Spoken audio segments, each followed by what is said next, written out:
Donc il y a cette tendance aujourd'hui, de par ce souci environnemental, le consommateur final souhaite consommer moins de vêtements.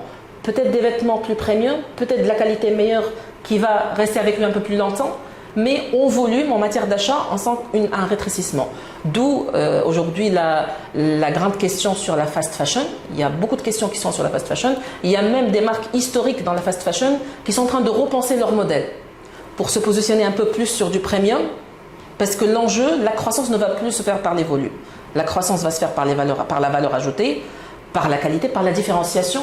Aujourd'hui, on voit que la complexité augmente. On est plus vers beaucoup de séries, mais c'est des séries en volume qui sont plus réduits. Avant, on avait des basiques, on avait plein d'usines qui tournaient avec les mêmes basiques pendant plusieurs années, mais des gros volumes. Aujourd'hui, les marques, puisqu'elles veulent teaser un peu l'intérêt du consommateur final, donc on ressent que la complexité augmente, et c'est là où la Tunisie a son rôle à jouer. Parce qu'en Tunisie, on n'est pas une Chine et on n'est pas une Turquie. Et on ne va pas l'être, d'ici peu en tout cas.